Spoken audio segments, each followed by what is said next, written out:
I got a lot of confidence in this group, but we're going to have to make changes. There's never accountability with that guy. Well, There's never accountability. Well, let me say a couple of. So do fans actually want to be educated or not? I think this is unprecedented territory for me because we made a video on how horrible the Milwaukee Bucks are doing. It gives a very good insight to how their season has gone over the past year. And since then, they still haven't played any games. It's just Giannis started talking about it to the media. Doc Rivers, who is notorious for being terrible on a microphone, is also discussing it to the media. And it's caused this gigantic storm that gives us enough content to make another video. So before we get to the content, I highly recommend you check out part 1 to this so you can get the full context of the situation. I'll leave it in the end screen for you guys as well. Now that we get all that out of the way, cue the intro.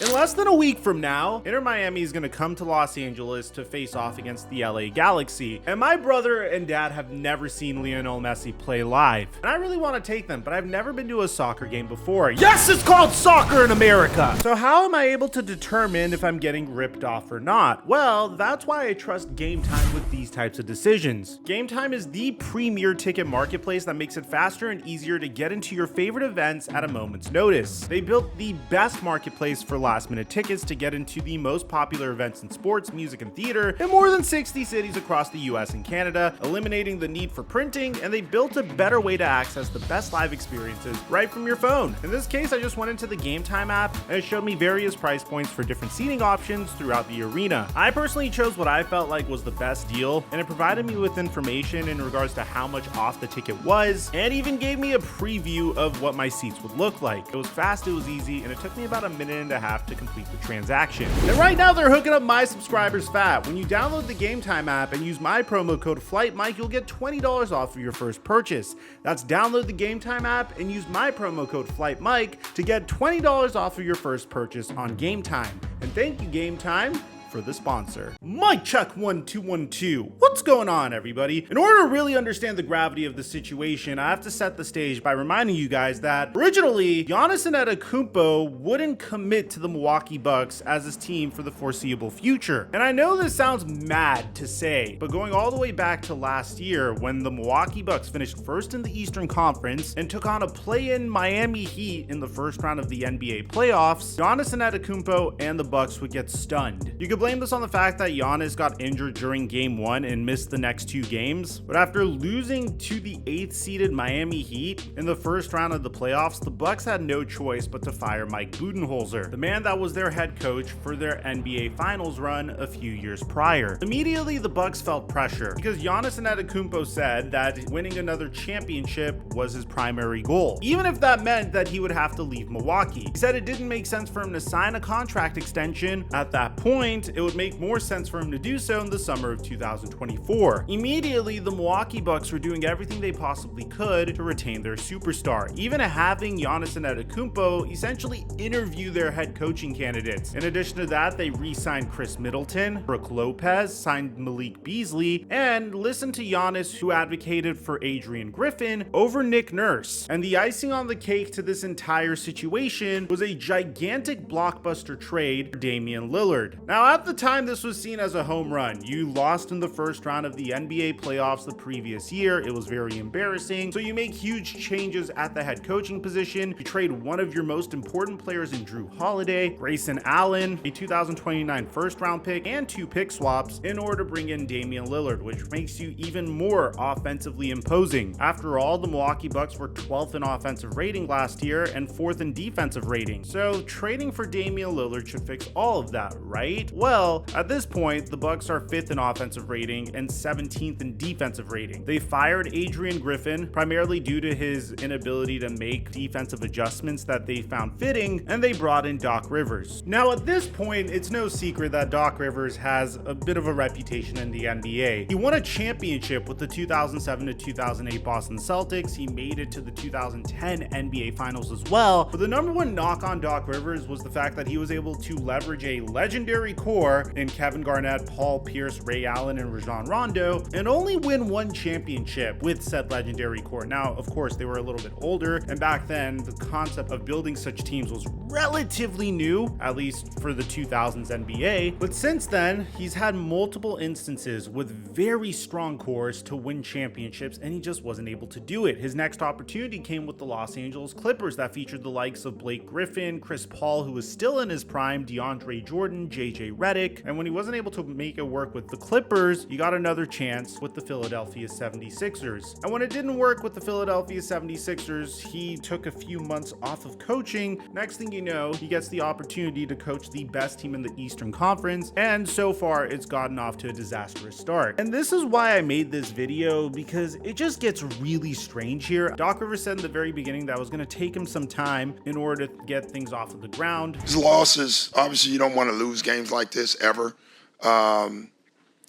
Does that change the way I think about the team and where I think no, it doesn't at all. I got a lot of confidence in this group, but we're going to have to make changes as far as how we want to play every night.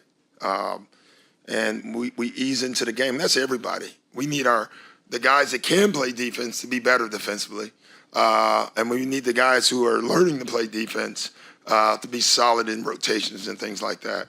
At the end of the game, we start playing hard, and we got right back in the game. It just tells you where we're at all game. Giannis Antetokounmpo also said the same thing. I hope, but from the little experience that I have, I don't assume and I don't expect that the moment he comes in, we go 5-0 or we go 10-0, whatever. Like, it's gonna take time. Like, we're gonna change our offense. Is our offense gonna stay the same? We're gonna change our terminology? Are we gonna change our adjustment defensively?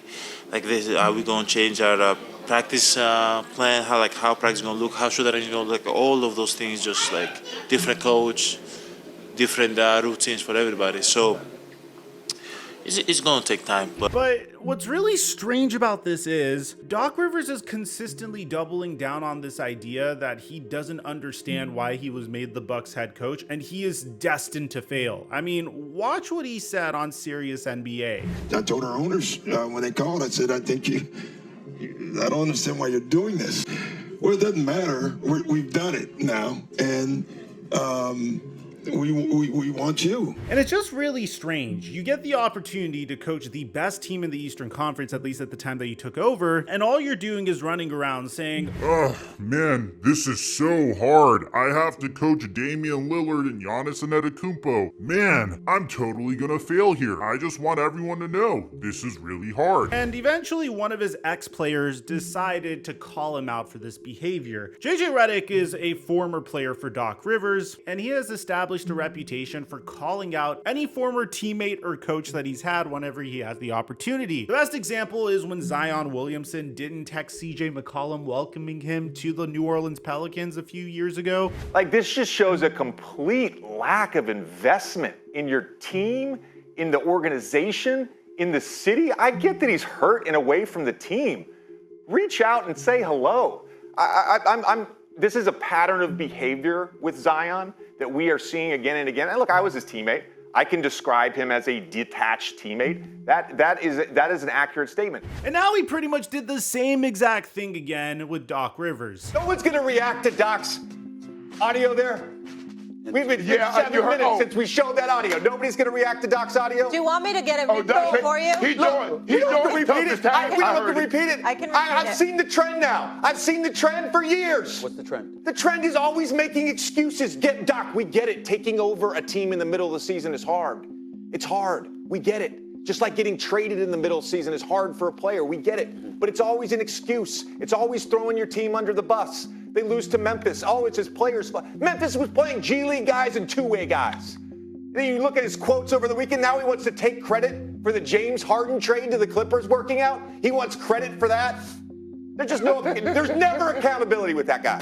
Well, There's never accountability. Well, let me say a couple of. Now here's where it gets really funny. This one clip of JJ Redick calling out Doc Rivers, of course, goes absolutely viral. And when it goes viral, JJ Redick gets upset that the video went viral. But I want to call out a coach yesterday.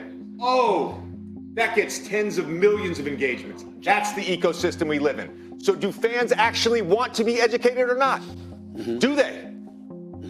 Now, don't get me wrong, you have JJ Redick's former teammate, backup center Marcin Gortat, agreeing with JJ Redick's criticism with this green check mark. Whereas Patrick Beverley calls out JJ Redick for doing this exact thing. This man, Doc, actually saved your career, started you when no one else wanted to, and you retire, go on TV and say that? Redick would respond saying, Pat, my guy, I had a 4-year offer with a player option for the same money to be a starter for a different team. FOH saved my career. You can tell this one little clip snowballed into such craziness because even Nick Wright came out and started taking shots at JJ Redick, saying, I totally understand folks who aren't into the televised sports discussion / debate. It's not for everyone. I will never understand someone who is incredibly wealthy, opts into working in the space, and then simply uses the platform to complain about how useless / dumb the space is. And I kind of see both points here. On one hand, as a basketball fan, and as someone that made a YouTube channel because of this reason, there's only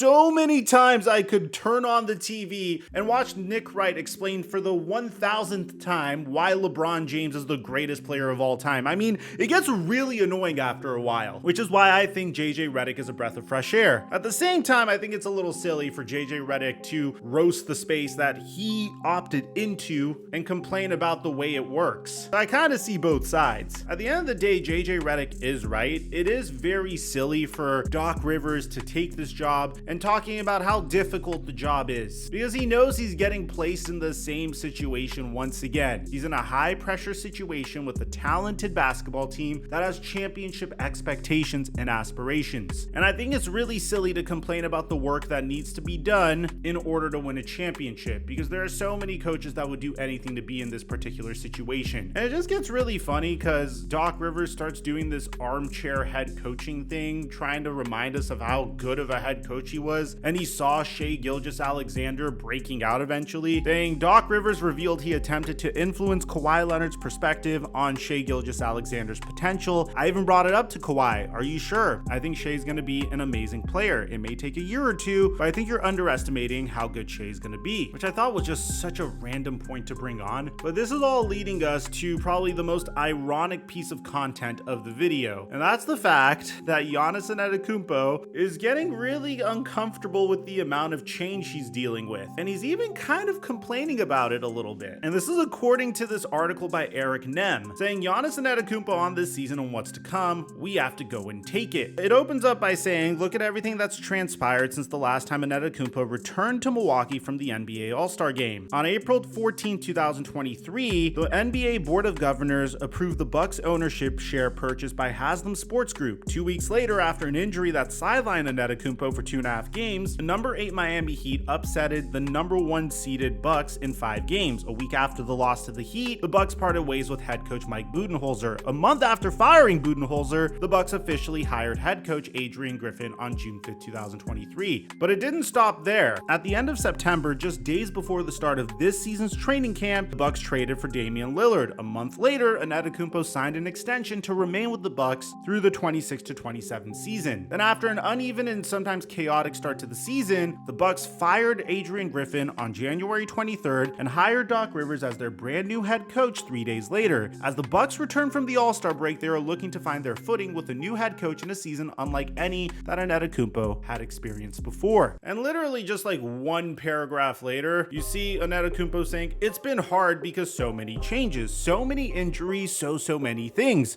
A lot of things up and down, changes I said, game plan, structure, all of the BS. And if you think I'm just taking this out of context, no, it continues, and he like kind of double downs on it. We can start from fucking ownership changed, coach changed again, star players changed, from Chris being in and out, like so much fucking shit is just up and down, so many things changing, man, but we gotta stay together. I don't like to victimize myself, I don't like to feel bad about myself, that's not who I am. And look, I can't criticize Giannis for this because I've also praised Giannis for this. He's weaponized leaving the Milwaukee Bucks to incite change change that he believes will lead the team to a championship. And sometimes you just kind of go mad with the power that you have. Do I think pushing to trade for Damian Lillard was a bad idea? No, I could understand if you feel like that's what you need to do in order to win a championship, then fine. Same thing goes with pushing out Coach Bud. But at the very end of the day, Giannis, you incited all this change. The Bucks wouldn't have traded for Damian Lillard if it wasn't for you. The Bucks wouldn't have fired Mike Budenholzer if it wasn't for you. I don't want to directly point the blame finger at Giannis for losing the first round of the playoffs because at the end of the day, he got injured, but it's ridiculous to push for all of this change and then begin complaining about the fact that your team changed so much. Now, Giannis continued to say, personally, I have to keep on pushing. If I have to talk more in the film sessions like I've been doing all year, if I have to grab the fucking board and write something down, if I don't know. But you cannot just let opportunities like this go to waste. I feel like I don't want to look back and be like, damn, I had some great teams and I wasn't able to get over the hump. We have to stop feeling bad about ourselves. I'm tired of this. We have to stop doing that. Things are not going to be given to us. We have to go and take it. Like, I've played with guys that never felt bad about themselves. Came in, did their job, went home, did their job. That's what we have to do. We're not doing it right now. And hopefully we can do it. Giannis endorsed Doc Rivers, and you could tell this hire was because of Giannis Antetokounmpo, because when he was asked what does Doc Rivers bring to the table, he said some peace of mind. He's tough. He's Doc fucking Rivers. He knows his shit. Same thing for Coach Bud. Same with Joe Prunty, Jay Kidd, and Coach Griff was a great coach, great person to work with. But at the end of the day, it was his first time. He was figuring things out, how to lead a group of guys, how to operate with star players, and sometimes that might be hard. I think everybody did a good job. His coaching staff did a good job too. And I think he just did a tremendous job leading us to a 30-13 record. But Coach Doc has won 1,100 games, so it's totally different. Giannis even mentions that he feels like a huge load has been taking off of his plate. And he also mentioned some cliches like saying that this is Damian Lillard's team and said that he wants to ride with Damian Lillard until the end. At the end of the day, I think it's just so ridiculous for Giannis Antetokounmpo to sit back and say, hey, a lot of changes happened this year and it's hard. Because at the end of the day, you incited the change. Let me know in the comment section down below what you guys think about all this, man. Aside from that, I'm your boy Mike, and I'm dropping our mic until our next upload.